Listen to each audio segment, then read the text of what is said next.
She looked me straight in the eye and said, "I just need time to find myself." That line. It felt like someone punched a hole straight through my chest. After 8 years of marriage, I thought we'd found ourselves together.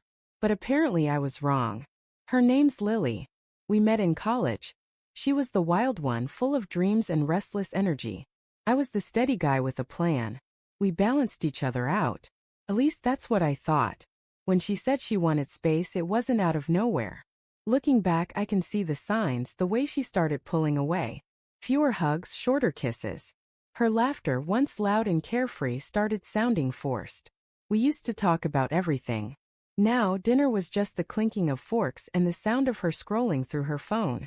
I remember one night I asked, "Is something wrong?" She smiled, that sad, guilty smile, and said, "No, I'm just figuring myself out." At the time, I believed her. I wanted to believe her. She started going out more, yoga retreats, book clubs, girls' nights. She'd come home late, smelling of perfume that wasn't hers, wearing that same smile that said, "Don't ask questions." One night she came home and dropped the bomb. "I think I need some time away, Sam. Time to find myself again. I love you, but I've lost who I am." I just stared at her. "You've lost who you are? Lily, we built a whole life together. You didn't lose yourself, you grew." But she shook her head, tears in her eyes. "I don't know who I am anymore. I just need to figure it out. Alone." She packed her things the next morning. No fight. No shouting. Just quiet heartbreak. For 2 months I barely heard from her. A few texts here and there. "Hope you're doing okay." As if I was a coworker, not her husband. First I blamed myself. Maybe I'd smothered her. Maybe I'd made her feel trapped. I replayed every moment, every argument, every time I said no to something small. Then one night, a friend from town sent me a message. "Hey man, I didn't know Lily was seeing someone. You guys split." My heart stopped. He sent a photo, Lily laughing, sitting across from a guy I didn't recognize at a cafe an hour away. He had his hand over hers, and she looked at him like she used to look at me. That was the moment I realized. She hadn't gone to find herself. She'd gone to find someone else. I didn't confront her right away. I wanted to. God, I wanted to. But something in me snapped differently this time. I didn't want to scream or cry. I wanted peace and a bit of poetic justice. So I stayed quiet. I moved on, not out of spite but out of survival. A few weeks later I met Claire. She was everything Lily wasn't anymore, grounded, kind, and honest. She didn't play games. She didn't need to find herself, because she knew who she was. First I kept things casual. But Claire, she had this calm about her. The kind that heals you without even trying. One evening Lily texted me. "Hey, I've been thinking about coming back. I miss you. I think I finally understand what I want." I read that message 5 times. My heart didn't race. Didn't ache. Just felt empty. I replied, "Sure, come by. Let's talk." When she showed up, she looked different, nervous, unsure. She was wearing that same perfume from months ago.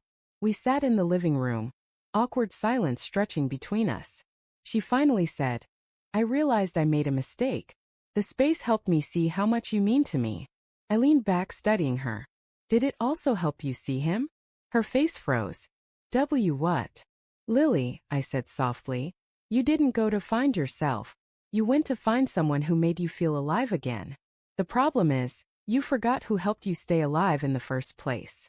She opened her mouth, but no words came out. That's when Claire walked in from the kitchen, smiling.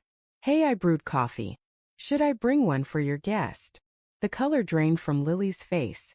I looked her dead in the eye and said, "Lily, this is Claire." She never got lost. The silence that followed was brutal, thick, heavy, almost painful. Lily blinked rapidly, trying to keep her composure. "Wow," she said, her voice shaking. "You moved on fast." I shrugged.